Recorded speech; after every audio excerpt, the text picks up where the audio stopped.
The Holy Gospel of our Lord Jesus Christ according to Mark.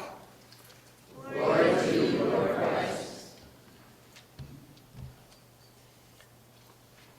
Jesus took with him Peter and James and John and led them up a high mountain apart by themselves. And he was transfigured before them, and his clothes became dazzling white, such as no one on earth could bleach them. And there appeared to them Elijah with Moses, who were talking with Jesus. Then Peter said to Jesus, "Rabbi, it is good for us to be here. Let us make 3 dwellings, one for you, one for Moses, and one for Elijah." He did not know what to say, for they were terrified. Then a cloud overshadowed them, and from the cloud there came a voice, "This is my Son, the beloved. Listen to him."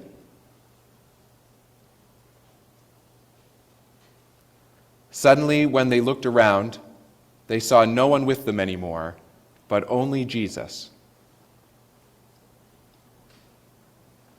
As they were coming down the mountain, he ordered them to tell no one about what they had seen, until after the Son of Man had risen from the dead.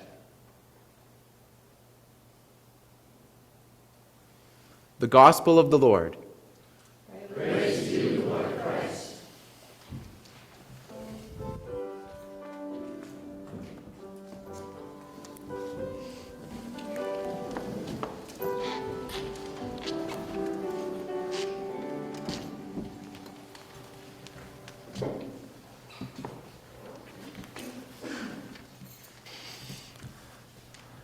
Yes, what a reading from the book of Kings. Thank you, John. It has hosts of faithful prophets. It has visions. It has a mighty journey. In the story, it's a journey over one day. It's about 40 miles of walking if you did it today. And above all, it has the example, for me, this week, what I saw above all, the example of Elisha, who is determined to stay close to where he has seen God at work, to stay close to his mentor, Elijah, so that he can be ready to inherit, to grow up into the stature of his mentor. Elijah was going up from Gilgal to Bethel. That's the first leg of the journey. Elijah, a quick refresher, this may be worth it. This is Elijah who, because Israel was wayward and forgetting the power and presence of love of the one God and seeking other false gods, he prayed that the heavens would be shut and no rain would fall on the land as a witness to the power of the one God, and they were shut. This is Elijah who was pursued through the wilderness by bands of false prophets seeking his life. This is Elijah who sought refuge with a widow and her son, and they were at the last of their flour and their oil, but shared it with him, and together they survived. This is Elijah who eventually calls for God to send fire to consume the offering on the altar to show forth God's glory. And the fire consumes not just the offering, but the entire altar. And the rain falls again. And this is Elijah who, today in the passage, you see walking through the midst of hosts, not of false prophets, but of faithful prophets. Walking through the nation that he's helped to restore and taking his last steps across the Jordan. And even then, centuries later, in the Transfiguration passage, Elijah who appears on the mountain alongside Jesus. Kings, Elijah. It's a page turner. Enjoy. You feel free to open that up. This Elijah was setting out for Bethel, and he said to his pupil, "I can do this next part, Elisha. You stay here." And this is why I gave you these are even that was just a few highlights from Elijah's prophetic life. so that you could understand a little bit of Elisha's perspective when he turns back to Elijah and says, "As the Lord lives, and as you yourself live, I will not leave you." Elisha has been paying attention. Great revelation from God took place around Elijah, and so he's going to stick around. At Bethel, the company of prophets says to Elisha, "Hey," you get the sense they almost kind of take him aside and say, "Hey, this is the hard part. You're welcome to stay with us. This is the day, the thing that's happening today, your master's being taken from you." And Elisha says, "Yeah, I know. I know this is the hard part. Keep quiet." And twice more they go through this as they leave and go up to Jericho and leave and go on to the Jordan. And twice more Elisha says, "Yes, I know. Keep quiet. I'm going to go along every step of the way." And it's classic biblical repetition and the heightening of the drama. And when you know the story of Elijah, you can feel it's larger than life, what's taking place here. But also underneath that written form of the story, it's about two real people. It's about a mentor and a pupil, and someone watching their beloved mentor pass on into God's eternity. And in that sense, it's very familiar to all of us.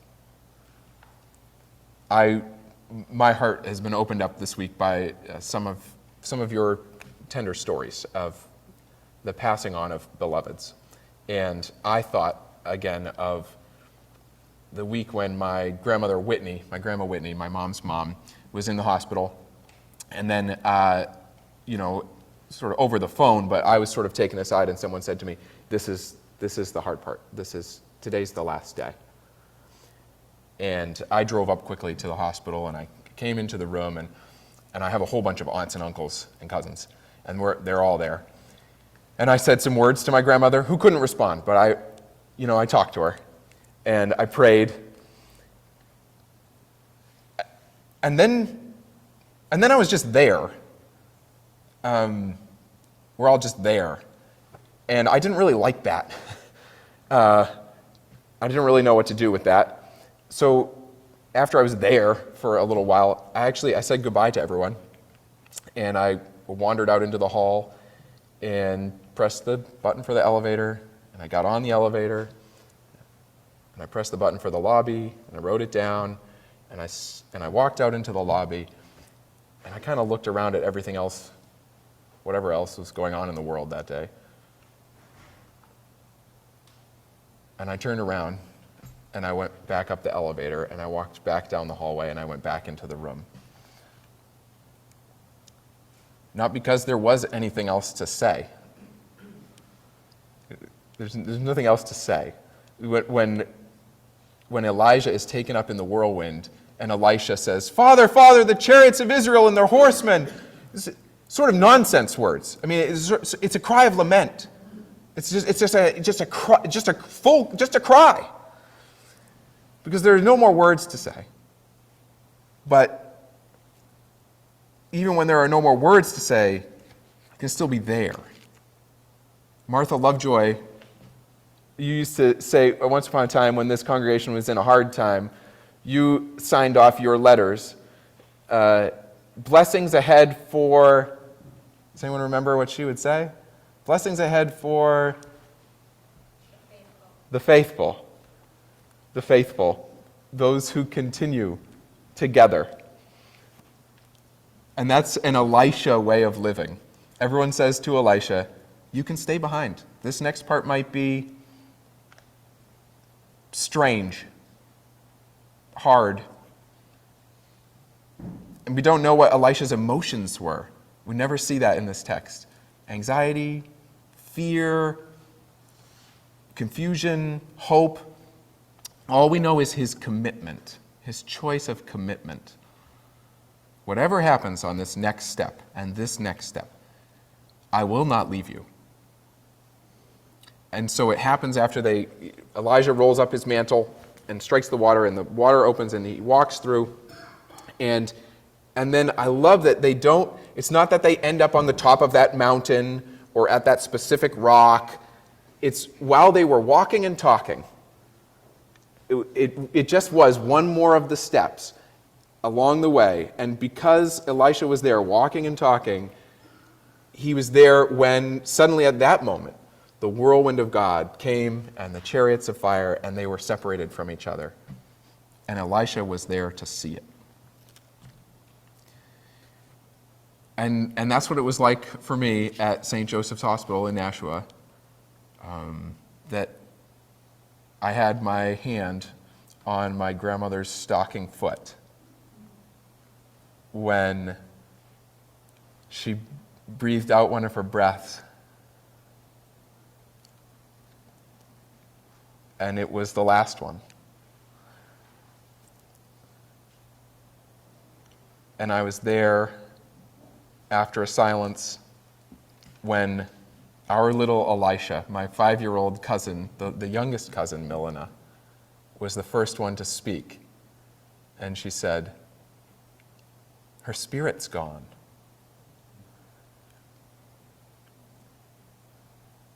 And I was there to inherit whatever portion of my grandmother's spirit I was ready for that day.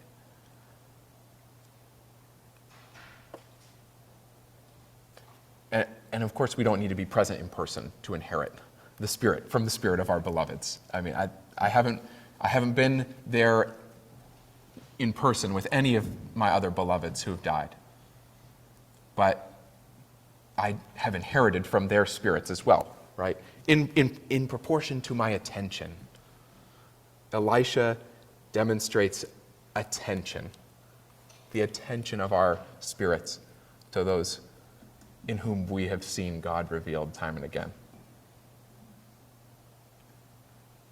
The very next words at the end of what we heard from Kings this morning, it says, "And Elisha picked up Elijah's mantle, which had fallen from him."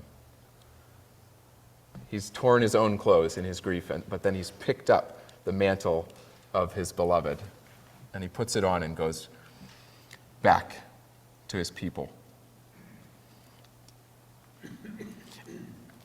Not only do we not have to be there in the room to inherit from our beloveds when they pass on, but this doesn't just happen at the last day, does it? This can happen any day. That's the story of the Transfiguration that we read. That on an otherwise normal day, I mean, I assume Jesus was taking his disciples out to pray pretty often. And on this day, he went off with James and John and Peter, and there on the mountain, he was transfigured before them.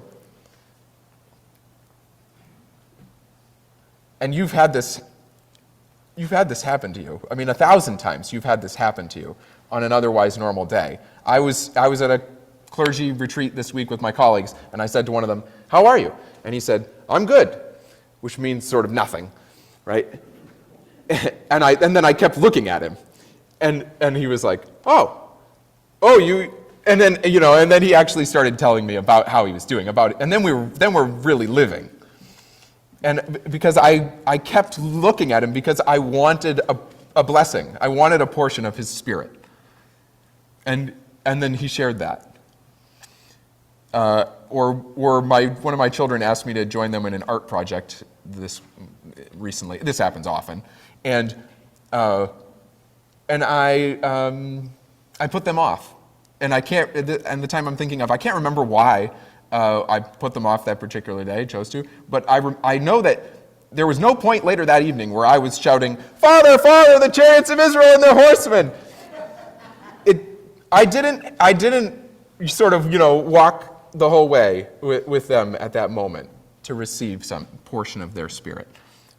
But in reflection upon it, maybe I'll be more ready. If they ask me tonight to read a book with them, maybe I will be ready. Or I was thinking, I have a cousin who has bipolar depression, and I could just not call him. That would be easy. When we talk on the phone, it can be awkward, and there are a lot of sort of pauses. And I'm not really sure if either of us knows why we call each other. I'm not sure if either of us knows what we're on the phone for. But we do it. Every few months, he'll call me or I'll call him.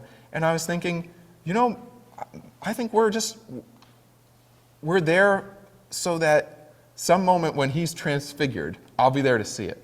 Some moment when the person next to us is transfigured, we'll be together to see it.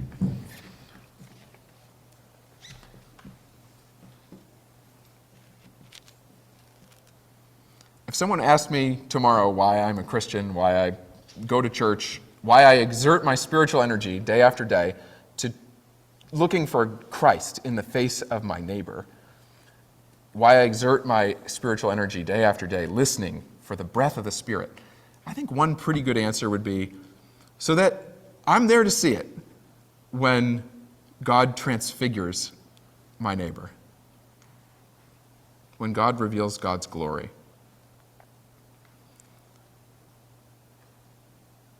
And actually, all the church fathers and mothers in the early centuries, they're unanimous that what happened on the mountain that day with Jesus and those 3 disciples, it was not that Jesus was changed. It was the opening of the eyes of the disciples, which could take place any day, which in that one showing of God's glory, we're all being invited to be ready for on any day.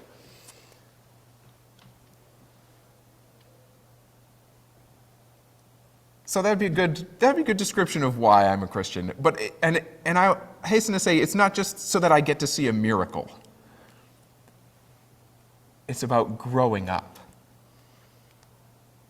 Elisha walked the whole way, so he was ready to grow up into Elijah's spirit.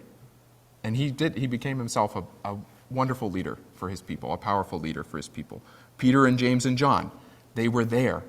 They showed up and they saw Jesus' glory and they became ready. They grew up. They tried for a minute to put God in a box, like, let's build you a little house. But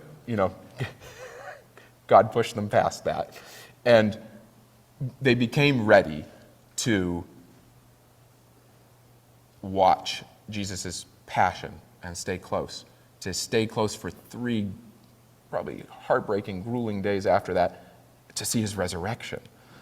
They stayed close to see the moment when they themselves put on the mantle and became the leaders of the church.